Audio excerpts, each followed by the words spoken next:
பிறப்பால் இந்தியராக இல்லாத போதும் இந்திய சுதந்திரத்திற்காக போராடிய திருமதி அன்னி பெசன்ட் அம்மையார் அவர்கள் பிறந்த தினம் இன்று. அன்னி பெசன்ட் அக்டோபர் 1, 1847 பிறந்தார். இவர் பெண் விடுதலைக்காக போராடியவர். இவருக்கு எழுத்தாளர் மற்றும் பேச்சாளர் என்ற பன்முகங்கள் உண்டு. பெண் குழந்தைகளுக்கும் மனைவிக்கும் கல்வி வழங்க வேண்டும். பெண்களுக்கு 21 வயது வரை திருமணம் செய்து வைக்க கூடாது. விதவை மறுமணத்தை ஆதரிக்க வேண்டும் என பெண்கள் முன்னேற்றத்திற்காக போராடிய அன்னி பெசன்ட் 1913ஆம் ஆண்டு டாக்டர் முத்துலட்சுமி ரெட்டியுடன் இணைந்து இந்திய மாதர் சங்கம் என்ற அமைப்பை உருவாக்கினார். அன்னி பெசன்ட் 1913ஆம் ஆண்டு விடுதலை போராட்டத்திற்கு ஆதரவாக காமன்வெல்த் என்ற வார பத்திரிகையை ஆரம்பித்தார்.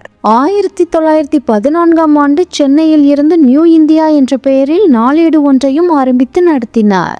நாட்டின் இளைஞர்களை ஒன்றிணைக்க ஒரு அமைப்பு தேவை என்பதை உணர்ந்து 1914ஆம் ஆண்டு இந்திய இளைஞர்கள் சங்கம் என்ற அமைப்பை உருவாக்கினார். 1917ஆம் ஆண்டு கொல்கத்தாவில் நடந்த மாநாட்டில் இந்திய காங்கிரசின் தலைவராக ஓராண்டிற்கு தேர்வானார். மகாத்மா காந்தியும் நேருவும் ஒத்துழையாமை போராட்டத்தை தொடங்கிய போது அவர்களுடன் ஏற்பட்ட சில கொள்கை முரண்பாடுகளால் 1929ஆம் ஆண்டு முதல் காங்கிரஸில் இருந்து விலகியிருந்தார். ஆனாலும் இந்திய விடுதலையில் முன்போலவே ஈடுபாடு காட்டி வந்தார். அன்னி பெசன்ட் 1933ஆம் ஆண்டு செப்டம்பர் 20ஆம் தேதி அன்று சென்னை அடையாறில் உடல்நலக்குறைவால் அவரது 85வது வயதில் காலமானார்.